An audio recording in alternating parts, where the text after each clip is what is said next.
नमस्कार, आदाब, सत श्री अकाल। आशा करते हैं कि आप घरों पर अच्छी तरह से आज डालते हैं आज की क्या ललितपुर में मौजूद हैं। हमारे साथ से जुड़ रहे हैं रविंद्र सिंह, जिला मंत्री किसान मोर्चा भाजपा, त्रिवेंद्र सिंह बिट्टू राजा जाकलोन, भीष्म प्रताप सिंह बुंदेला, तो वहीं जिला महामंत्री ग्रामीण पत्रकार एसोसिएशन ललितपुर। जिस तरह से लोकसभा चुनाव है, महज कुछ दिन बचे हैं मतदान के लिए और कहीं ना कहीं देखें तो भाजपा ने अनुराग शर्मा में विश्वास जताया है, तो दूसरी तरफ प्रदीप जैन है और अगर हम सीधी सी टक्कर माने तो दोनों में ही है। तो क्या देख रहे हैं आप रवि जी? बहुत बहुत धन्यवाद पहले तो मैं आपका करना चाहूँगा।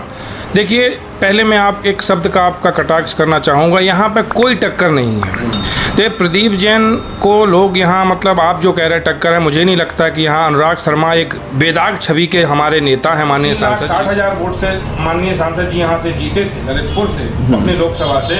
इस बार 5 लाख पार करेगी, कोई टक्कर नहीं है और किसी भी प्रकार का कुछ नहीं। भारतीय जनता पार्टी की तरफ से बहुत अच्छा माहौल है और हम जीत रहे हैं। आप कह रहे हैं टक्कर नहीं है, लेकिन कहीं ना कहीं प्रदीप जैन के आने से चुनाव टफ नहीं हुआ है, इसको नहीं मानते आप?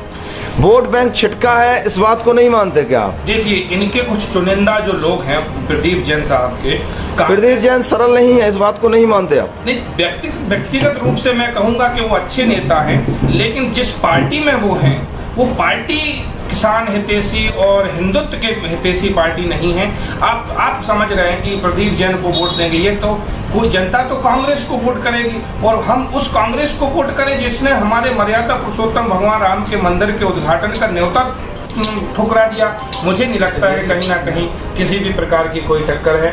ये वही लोग हैं, चाहे वो समाजवादी पार्टी का, आपने कुछ दिन पहले डॉक्टर प्रोफेसर राम गोपाल का आपने इंटरव्यू सुना होगा, वो कह रहे थे ये मंदिर ही गलत बना है। ये हमारे करोड़ों हिंदुओं की आस्था पर चोट देने वाले नेता ये एकजुट हो गए और ये चुनाव में आए, यही हल्ला कर रहे हैं। बाकी किसी भी प्रकार की कोई ना तो लहर है, माननीय मोदी जी की लहर है और हम इस बार बहुत अच्छे वोटों से। तो जिस तरह से अगर हम बात करें कि प्रदीप जैन के साथ भाई MJ यादव मुस्लिम जैन नहीं मिलता दिख रहा? नहीं, देखिए, हमारे जो आप जैन समाज की मैं तो बिल्कुल नहीं कह सकता और ना ही यादव समाज हमारे साथ। आप जो कह रहे हैं ये केवल माहौल, इनके लोग कुछ जो नेता लोग बचे हैं। आपने पिछले महीने देखा होगा भारतीय जनता पार्टी में ललितपुर में समाजवादी पार्टी का कोई झंडा उठाने वाला नेता नहीं है, सिवा जिलाध्यक्ष के।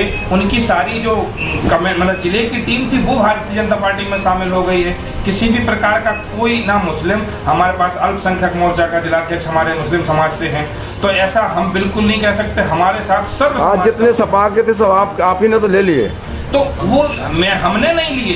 भारतीय जनता पार्टी की नीतियों के से प्रभावित होकर, माननीय मोदी जी के कामों से प्रभावित होकर यह तमाम जो लोग हैं, जो नेता हमारे यहाँ आए हैं, ये जिनसे लोग डरते थे आज वो तुम्हारे के साथ खड़े हैं। देखिए, इसलिए आपके पास आए थे कि हमें कहीं ना कहीं भाजपा में ऐसे लोग हैं कि वाकई में जहां पर हम सुरक्षित हैं। लोगों को डर लोगों से नहीं था, पार्टी का डर था। जब ये लोग समाजवादी पार्टी में थे तो क्या होता है, समाजवादी पार्टी के नेता, उच्च नेताओं का सीधा सीधा समर्थन होता है जो नीचे उनके गुंडा मवाली लोग होते हैं। भारतीय जनता पार्टी एक परिवार है, यह एक पार्टी विशेष नहीं है। तो भारतीय जनता पार्टी में वो आने के बाद एक सदस्य के रूप में हो जाते हैं। यहाँ पर किसी भी प्रकार की कोई गुंडागिरी किसी की नहीं चलती है, इसीलिए ना किसी को। और चलेगी तो क्या करेंगे आप जी? चलेगी तो क्या करेंगे? देखिए, अभी तक हमारे प्रदेश सरकार 10 साल केंद्र में हो गए हैं और ये 7 साल 8वीं साल चल रही है प्रदेश में। तो भारतीय जनता पार्टी का सबसे पहला एजेंडा ही है गुंडागिरी खत्म करना और लॉ एंड ऑर्डर का पालन करना। तो यहाँ जो भी आएगा, सारे हथकंडे जो उनके पिछले पापों को अपने आप वहीं उसी जगह छोड़ के आते हैं जिस पार्टी में रहते हैं। जब यहाँ आ जाते हैं तो ये साफ, चलो यहाँ पर गंगा जी से नहा के आ गए, वहाँ पाप। अब जैसे कोई कहता है कि यहाँ आने के बाद शुद्ध हो गए, नहीं, जब ये यहाँ आते हैं ना, इसके पहले वो वहाँ का गंगा जल डाल देते हैं क्या आप लोग आने से पहले? देखिए, पार्टी गंगा जल नहीं लगाती। जब अच्छे कर्मों से, यहाँ जब अच्छे काम मोदी जी और योगी जी की जो नीतियों से प्रभावित जब होते हैं ना, प्रभावित होते, तो हृदय परिवर्तन मान ले लोगों का। बिल्कुल बिल्कुल, हमारे साथ सर्व समाज का वोट और पूरा परिवर्तन हो गया। चलिए बिट्टू राजा जी, क्या कहेंगे? आपको लंबा अनुभव है राजनीति का। जिस तरह से ललितपुर, जिस तरह से झांसी संसदीय सीट की बात करें तो इस पर क्या देख रहे हैं? क्योंकि महज कुछ दिन बचे हैं वोटिंग के लिए।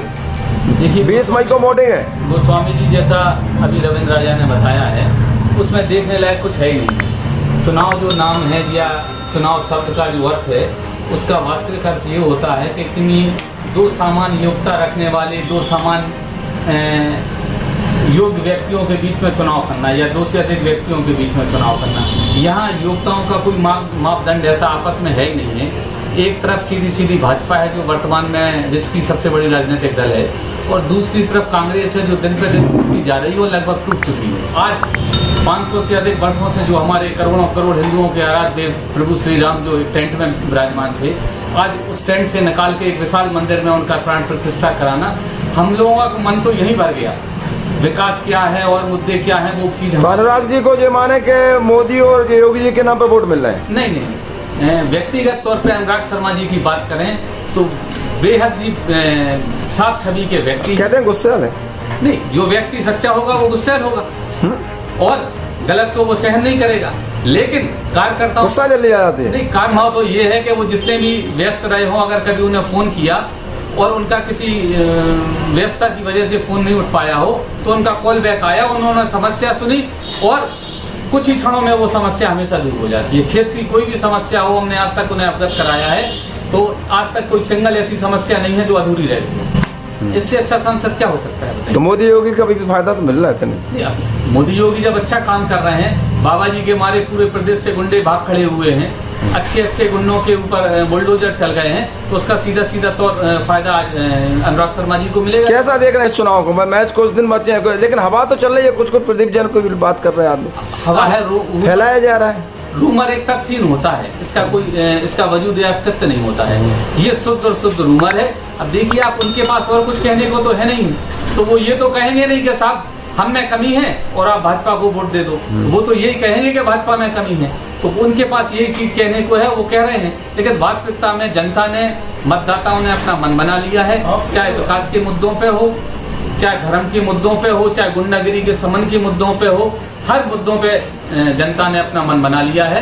और पूरे देश में भाजपा पुनः, जैसा कि मोदी जी का वादा है या मोदी जी की अपील है कि अब की बार 400 पार, उसकी ओर हम बढ़ रहे हैं। वो क्या देख रहे हैं इस चुनाव में? आप भी काफी लगे हैं, लोगों से मिल रहे हैं, कहीं मऊरानीपुर तक जाना पड़ता है आपको।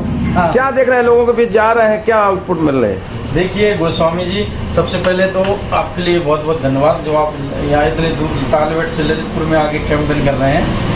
एक्चुअली मैं भी कई जगह गया हूँ, मैंने भी वहाँ पे लोगों के बीच में गए हैं, जानना चाहा है लोगों का क्या रुझान है।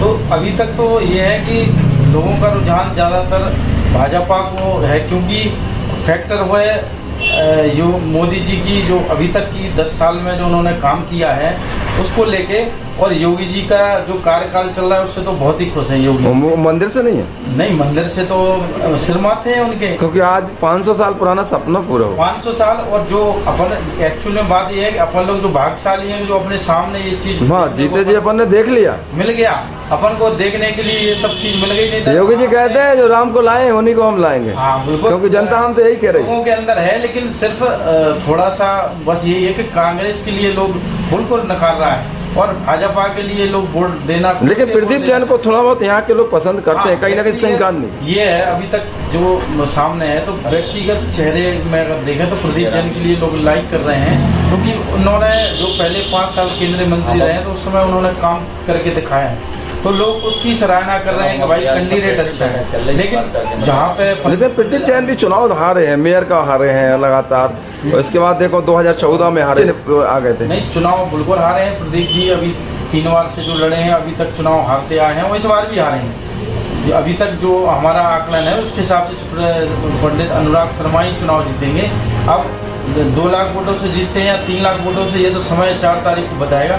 लेकिन अभी तक तो ये है कि बीजेपी का, लेकिन पिछले बार 2019 का माने या 2024 माने, तो इस बार कुछ ज्यादा मेहनत हो रही है। नहीं, मेहनत भी हो रही है, और देखिए आपको इस बार थोड़ा टफ है पिछली बार से, ये नहीं मानते आप? टफ है, क्योंकि 2-5 साल जो जिताऊ प्रत्याशी होता है उसका थोड़ा बहुत विरोध होता है, क्योंकि जो 5 साल लगातार कंटिन्यू काम करता है तो वो सबको खुश नहीं कर सकता है। ललितपुर को हवाई अड्डा दे दिया। हवाई अड्डा, हाँ हाँ, ललितपुर में कई चीज़ें उन्होंने दे दिया है, कई ऐसी चीज़ें, देवगढ़ वाला पुल भी अपना फ्लाईओवर है, फ्लाईओवर दिया, बयाने नाने का पुल है, बयाने नाने जो कि आज तक किसी ने नहीं सुधरी इसका। तो ऐतिहासिक शर्मा जी ने बहुत सारे अच्छे काम किए हैं, उनकी काबिल तारीफ है और उन्होंने काम किया, उसी काम को लेके वो आज फिर दोबारा मैदान में है और पब्लिक उनको वोट देगी। पर लेकिन ये है कि थोड़ा सा प्रदीप जैन आदित्य का थोड़ा सा जो चेहरा है उसको लेके थोड़ा सा टफ हो रहा लड़ाई है। लेकिन जीतेंगे अनुराग शर्मा जी, इस बात से इनकार नहीं किया जा सकता कि लड़ाई है, कोई इनकार नहीं किया जाता, क्योंकि अपन जहाँ जहाँ भी गए हैं तो अभी सांसद रहा है तो थोड़ा बहुत तो विरोध होता ही है, हर पार्टी में होता है, चाहे कांग्रेस हो चाहे बीजेपी हो। अपन तो पत्रकार हैं तो पत्रकार के नाते ये सब। हाँ, तो आपको तो अनुभव ज़्यादा है विष्णु जी। हाँ, तो जो 5 साल लगातार वो करता है उनके लिए टफ होता है, ये चीज़ उनको थोड़ा बहुत विरोध झेलना पड़ता है, जिससे उनको 5 साल का जो किया है सबको खुश कर नहीं सकते, तो थोड़ा सा टफ है। लेकिन जीतेंगे शर्मा जी, जीतेंगे शर्मा जी, लेकिन टफ है। ये बात है कि अगर किसी के साथ, अगर हम लोग सर गाँव, जैसे हम लोग सर गाँव के इस तरह से जुड़े हुए हैं पूरे जिले में, पूरे उत्तर प्रदेश में, तो ऐसा कोई रोया से वगैरह नहीं है उसकी अहमियत ना होती हुई सबकी है तो अहमियत है। इसके अलावा अगर किसी का अन्याय भी होता है तो हमारे जो नेता हैं हम लोग सुन जाते हैं, अगर हम ऐसा सांसद चाहते हैं जो हम लोग कम से कम सुने तो हम अपनी बात। सब्सक्राइब करिएगा, बेल आइकन को हिट करिएगा। कल फिर मिलते हैं नई खबरों के साथ। आपकी ज़िंदगी बहुत कीमती, अपना बेहतरी से ख्याल रखिएगा। जय हिंद।